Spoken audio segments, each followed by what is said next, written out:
2024ஆம் ஆண்டு மக்களவைத் தேர்தல் அட்டவணை வெளியாகியுள்ள நிலையில் நாடு முழுவதும் தேர்தல் களம் விறுவிறுப்படைந்து உள்ளது. இந்த தேர்தலானது இந்திய வரலாற்றிலேயே இரண்டாவது மிகப்பெரிய தேர்தல் களமாக கருதப்படுகிறது. 7 கட்டங்களாக நடக்க இருக்கும் இத்தேர்தலில் முதற்கட்ட வாக்குப்பதிவு ஏப்ரல் 19ஆம் தேதி துவங்குகிறது. ஜூன் 1ஆம் தேதி வரை தேர்தல் நடைபெறவுள்ள நிலையில் ஜூன் 4ஆம் தேதி வாக்கு எண்ணும் நாளாக அறிவிக்கப்பட்டுள்ளது. மேலும் மார்ச் 20ஆம் தேதி முதல் வேட்புமனு தாக்கல் செய்யும் கால அவகாசம் தொடங்கப்படுகிறது. வேட்புமனு தாக்கல் செய்ய மார்ச் 28 கடைசி நாளாகும். வேட்புமனுவை மார்ச் 28 பரிசீலனை செய்யும் நாளாகவும் வேட்புமனுவை திருப்பி பெற மார்ச் 30ஆம் தேதி கடைசி நாளாகவும் அறிவிக்கப்பட்டுள்ளது. 6% புதிய வாக்காளர்கள் வாக்களிக்க உள்ள இந்த தேர்தலில் பாஜக தலைமையிலான தேசிய ஜனநாயக கூட்டணியும் காங்கிரஸ் தலைமையிலான இந்தியா கூட்டணியும் எதிரெதிர் துருவங்களாக போட்டியிடுகின்றன. தேர்தல் நாட்கள் அறிவிக்கப்பட்டவுடன் அமலுக்கு வரும் தேர்தல் நடத்தை விதிகள் என்றால் என்ன, அரசியல் கட்சிகள் பின்பற்ற வேண்டிய நடைமுறைகள் என்ன, பொதுமக்கள் தெரிந்து கொள்ள வேண்டிய கட்டுப்பாடுகள் என்ன என்ற பல கேள்விகளுக்கு சமூக செயற்பாட்டாளர் அரப்பூர் ஜெயராமன் அளித்த பதில்கள் உங்களுக்காக. நாடாளுமன்ற தேர்தல் அறிவிக்கப்பட்டுள்ள நிலையில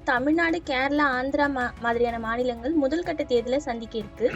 2024 தொடங்குனதுல இருந்தே பிரதமர் மோடி அடிக்கடி தமிழ்நாட்டுக்கு வந்துட்டு போயிட்டே இருக்கிறதால அவருக்கு இந்த தேர்தல் தேதி முன்கூட்டியே தெரிஞ்சிருக்கு அப்படின்ற குற்றச்சாட்டை எதிர்க்கட்சிகள் முன் வச்சுட்டு வராங்க. பிரதமர் அடிக்கடி வந்துட்டு போறதுக்கும் தேர்தல் தேதிக்கும் தொடர்பு இருக்கா சார்? இது ஒரு குற்றச்சாட்டை எழுப்புறாங்க. இதற்கும் அதற்கும் சம்பந்தம் இருக்கா, அவருக்கு ஏற்கனவே தெரிஞ்சிருக்கா இல்லையா என்பதெல்லாம் நமக்கு ஒரு யூகமா தான் பார்க்க முடியும்.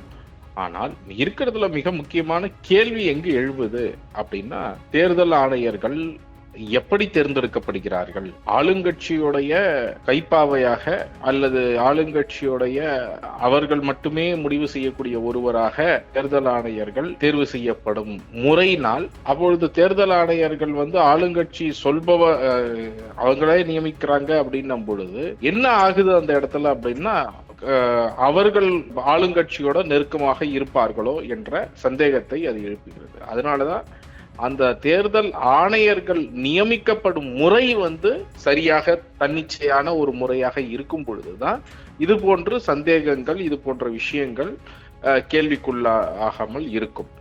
பர்டிகுலரா மோடி அவர்கள் இப்ப சமீப காலத்துல பல முறை செல்வதை நம்ம பார்க்கிறோம். அப்ப முதல் ஃபேஸ்லயே தமிழ்நாடு வருது அப்படிங்கிறது இவருக்கு முன்கூட்டியே தெரிஞ்சிருக்கிறா அப்படிங்கிறது, இது ரெண்டுத்தையும் மேட்ச் பண்ணும் பொழுது கார்லேட் ஆகுது. அதை வைத்துதான் இந்த எதிர்கட்சிகள் இந்த குற்றச்சாட்டை இழுப்புறதாக பார்க்கலாம்.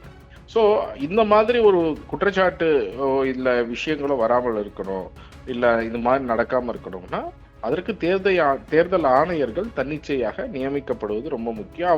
அவங்க பண்ற அந்த ஃபேஸ் எவ்வளவு ஃபேஸ்ல நடக்கும்னு அந்த ப்ராசஸ் யாருக்கும் தெரியாமல் அவர்களே தன்னிச்சையாக முடிவு செய்தார்கள் என்ற ஒரு நம்பிக்கை அப்பொழுதுதான் மக்களிடத்தில் ஏற்படும். எதிர்கட்சிகளோட குரலுக்கு மதிப்பு கொடுக்காம அமைக்கப்பட்டிருக்க இந்த தேர்தல் ஆணையத்தோட நம்பகத்தன்மையே இப்ப கேள்விக்குறியா மாறி இருக்கு. தேர்தல் ஆணைய நியமனத்துல நடந்த முரண்கள் என்ன சார்? தேர்தல் ஆணையத்தை பொறுத்தவரை நம்மளுடைய கான்ஸ்டிடியூஷன்ல இருக்கக்கூடிய ரொம்ப முக்கியமான ஒரு தன்னிச்சையா இயங்க வேண்டிய ஒரு ஆணையமாக அது குறிப்பிடப்பட்டுள்ளது. ஏன் அது தன்னிச்சையாக இயங்க வேண்டும் என்றால், அது தன்னிச்சையாக இயங்கினால்தான் ஒரு ஃபேர் அண்ட் ஃப்ரீ எலெக்ஷன் தேர்தல் நடப்பதற்கான வாய்ப்பு இருக்கும்.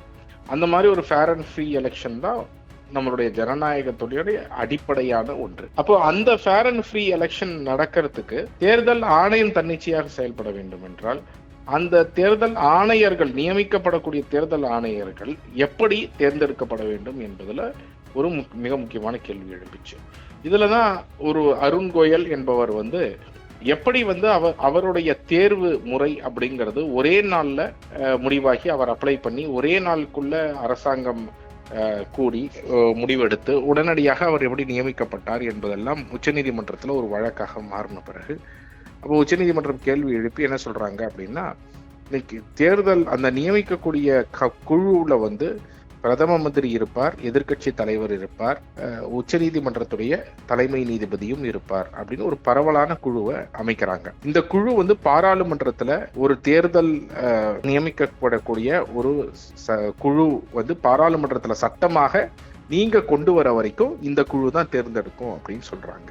ஆனால் என்ன ஆகுது அப்படின்னு சொன்னா, பாராளுமன்றத்துல உச்சநீதிமன்றத்துடைய இந்த முறியடிக்கிற மாதிரி பாராளுமன்றத்தில் என்ன பண்றாங்க அப்படின்னா, மீண்டும் ஆளுங்கட்சிக்கு மெஜாரிட்டி நியமனத்தில் இருக்கிற மாதிரி என்ன பண்றாங்கன்னா, பிரதம மந்திரி, ஆளும் கட்சியுடைய அமைச்சரவையில் இருக்கக்கூடிய இன்னொருவர் மற்றும் எதிர்கட்சி தலைவர், இவங்க தான் நியமன குழுவாக இருக்கணும் பாராளுமன்றத்தில் ஒரு சட்டத்தை பாஸ் பண்றாங்க. இதன் மூலமாக என்ன ஆயிடுச்சு அப்படின்னு சொன்னா, மீண்டும் ஆளுங்கட்சிக்கு மெஜாரிட்டி. ஸோ 2 பேர் ஆளுங்கட்சி, பிரதம மந்திரியும் அவர் கட்சி மினிஸ்ட்ரியிலேயே இருக்கிற இன்னொரு மினிஸ்டரும் சேர்ந்து போது இவங்க தான் மெஜாரிட்டி ஆயிடுறாங்க. அப்போ அவர்கள் நினைப்பவர்கள் தான் தேர்தல் ஆணையர்களாக வருவார்கள். அதோடைய ஒரு விளைவாகத்தான் இப்ப திடீர்னு நம்ம என்ன பார்க்கிறோம்னா, அந்த அருண் கோயலே திடீர்னு ஒரு நாள் ரிசைன் பண்றாரு. அவர் ரிசைன் பண்ணதற்கான காரணம் இன்று வரை யாருக்கும் தெரியல. தேர்தலுக்கு ஒரு வாரம் முன்பு திடீரென்று பர்சனல் ரீசன் சொல்லி அவர் ரிசைன் பண்றாரு. அப்ப இதுவே மிகப்பெரிய கேள்வி எழுப்புது. எப்படி அப்போ அவருக்கு என்ன அழுத்தங்கள் கொடுக்கப்பட்டதா, அவர் தன்னிச்சையாக செயல்பட விடப்படவில்லையா, அது போன்ற பல கேள்விகளை எழுப்புது. இன்னொரு பக்கம் என்ன பண்றாங்கன்னா, அவசரமாக அந்த எலெக்ஷன் கமிஷனருக்கான அந்த நியமன குழு, பிரதம மந்திரி, அவர் அமைச்சரவையில் இருக்கிறவங்க கூடி 2 அதிகாரிகள், பியூரோக்ராட்ஸை அவர்கள் நியமிக்கிறாங்க, ரிட்டையர்ட் பியூரோக்ராட்ஸை.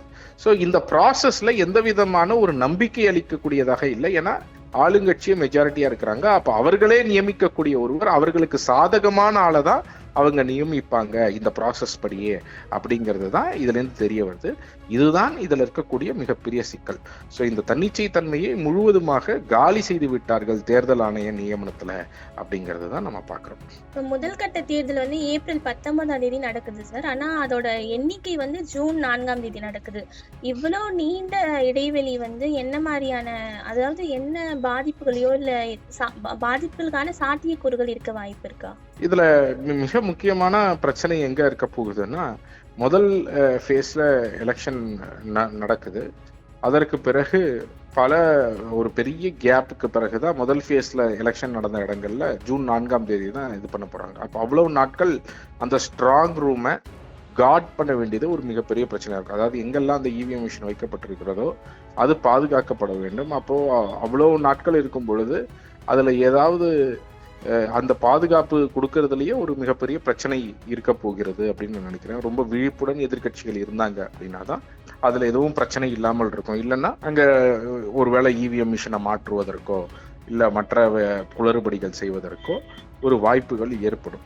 ஸோ இது ஒரு பிரச்சனை. 2வது, கடந்த முறை 39 நாட்கள் வித்தியாசம் இருந்ததுன்னு நினைக்கிறேன், முதல் ஃபேஸ்க்கும் கடைசி ஃபேஸ்க்கும். இந்த முறை அது இன்னும் அதிகமாயிருக்கு, அந்த நாட்கள் 44 நாட்கள். ஸோ இப்போ இதன் மூலமாக என்ன கேள்வி எழுப்புதுன்னா, தேர்தல் ஆணையம் நாளாக அவர்களுடைய எஃபிஷியன்சி அதிகமாகி இன்னும் நாட்களை குறைக்க வேண்டுமே தவிர அதிகப்படுத்தி கொண்டே போவதை பார்க்கும் பொழுது, இது வேண்டுமென்றே இந்த மாதிரி ஃபேஸஸ், டிஃப்ரெண்ட் ஃபேஸஸ், ஒரு இடத்துலயே பல ஃபேஸஸா நடத்துறதெல்லாம், அப்ப இது என்ன காரணங்களுக்காக இப்படி வைத்துள்ளார்கள் என்ற லாஜிக்கல் ரீசன் தேர்தல் ஆணையம் சரியாக இதுவரை வழங்கவில்லை. அப்ப இது ஏதோ ஒரு வகையில ஆளுங்கட்சிக்கு சாதகமாக இப்படி விஷயங்கள் செய்யப்படுகிறதோ என்ற ஐயப்பாடை ஏற்படுத்துகிறது பொதுமக்கள் மத்தியில். பாஜகவுக்கு பொதுவாகவே சவாலா இருக்கக்கூடியது தென்னிந்திய மாநிலங்கள். அந்த மாநிலங்களுக்கெல்லாம் முதல் கட்டத்துல தேர்தல் அறிவிச்சுட்டு, உத்தரப்பிரதேசம் இந்த மாதிரி மாநிலங்கள்லாம் கடைசி 7ஆம் கட்டத்துல அறிவிச்சிருக்காங்க. இதுல கூட ஏதாவது உள்ளர்த்தம் இருக்குமா சார்?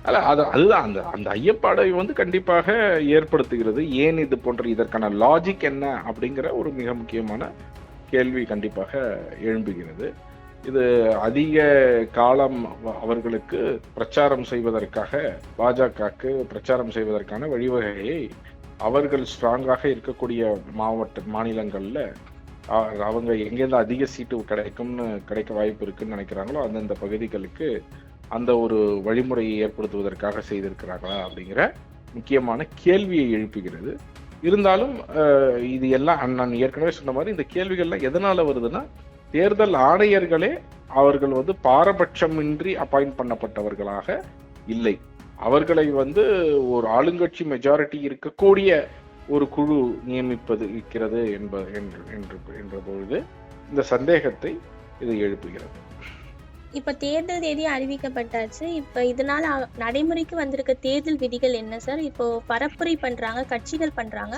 அவங்க என்ன ரூல்ஸ்லாம் ஃபாலோ பண்ணணும், சாதாரண பொதுமக்கள் இவங்க கவனத்துல வச்சுக்க வேண்டிய விஷயங்கள்லாம் என்ன சார்? அரசியல் கட்சிகளை பொறுத்தவரை அவர்கள் once model code of conduct வந்துச்சுன்னா அவங்க வந்து அதிகாரப்பூர்வ வெஹிக்கிளை கூட பயன்படுத்தக்கூடாது, அரச வாகனங்களை பயன்படுத்தக்கூடாது, அவர்களுடைய சொந்த வெஹிக்கிளை தான் பயன்படுத்தணும்.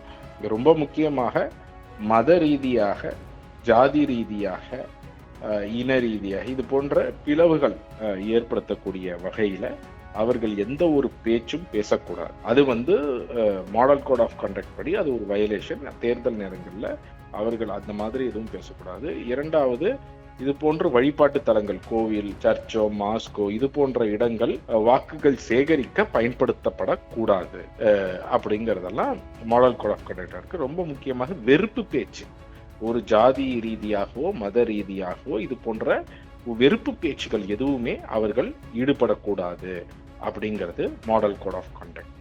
ஸோ அதே மாதிரி அவர்கள் வந்து ஏதாவது ஒரு ப்ராசஷன் பண்ண போறாங்க, ஏதாவது ஒன்று செய்ய போறாங்கன்னா அவங்க அங்கே லோக்கல் காவல்துறையிடம் அனுமதி, அதாவது அவர்கள் தெரிவித்து விட்டு தான் அந்த போன்ற விஷயங்களை செய்ய வேண்டும் அப்படிங்கிறது இருக்கு. ஸோ அவர்கள் தெரிவிக்க வேண்டும், இது போன்ற ஏதாவது மீட்டிங்ஸ் நடத்துறாங்க இது பண்றாங்கன்னா அவர்களுக்கு தெரிவிச்சிருக்கணும். மக்கள் இன்னொரு ரொம்ப முக்கியமான ஒரு விஷயம் என்னன்னா, எந்த விதமான பிரைபரிலையும் அவங்க ஈடுபடக்கூடாது.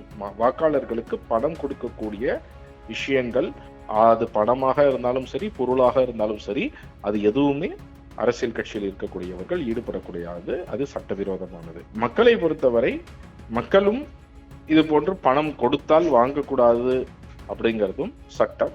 அதே நேரத்தில் அது மாதிரி அவர்கள் யாராவது செய்கிறார்கள், அரசியல் கட்சியில செய்யறாங்க அப்படின்னா அவங்க விழிப்புடன் இருந்து அவர்கள் உடனடியாக தேர்தல் ஆணையத்திற்கு அவர்கள் கொடுத்திருக்கக்கூடிய இப்போ அந்த தேர்தல் ஆணைய எண்கள்லாம் அவங்க புகார் தெரிவிப்பது ரொம்ப ரொம்ப அவசியம். அவங்க இப்போ ஒரு ஆப்பும் வச்சிருக்கிறாங்க. ஸோ இது போன்ற அந்த இசிஐ ஸ்வீப்னு ஒன்று வச்சிருக்கிறாங்க. இது போன்ற விஷயங்கள்லாம் பயன்படுத்தி அவர்கள் வந்து உடனடியாக புகார் தெரிவிப்பது மிக மிக அவசியமானது.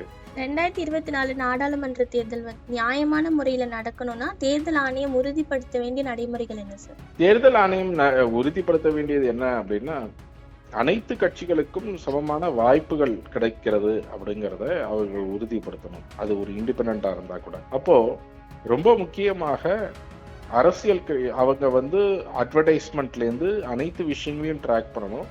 ரொம்ப முக்கியமாக பணம் எந்த அளவிற்கு இந்த போன்ற தேர்தல்களில் புரளும் அப்படிங்கிறது தெரியும். வந்து ஒரு எம்பிக்கு ஒரு லிமிட் இருந்தாலும் இவ்வளவுதான் செலவு செய்ய வேண்டும், அவர்கள் 70 லட்சம் செலவு செய்யலாம் அப்படின்ற போன்ற லிமிட்டுகள் வைக்கப்பட்டாலும் ஒரு கட்சிக்கு எந்த லிமிட்டும் இல்லாமல் இருப்பது ஒரு மிகப்பெரிய பிரச்சனையாக இருக்கிறது. அப்போ அவங்க கட்சி ரீதியாக பல 1000 கோடிகள் இது போன்ற தேர்தல்கள்ல பெரிய கட்சிகள் செலவு பண்றாங்க அப்படிங்கிறத பார்க்குறோம். அப்போ அது வந்து கருப்பு பணமாகவும் பல வழிகள்லையும் உங்களுக்கு மூவ்மெண்ட் ஒரு இடங்கள்லேருந்து இன்னொரு இடத்துக்கு மூவ் ஆகி மக்களுக்கு கொடுப்பதற்கு, லஞ்சமாக கொடுப்பதற்கு பயன்படுத்தப்படுகிறது என்பதையும் பார்க்கிறோம்.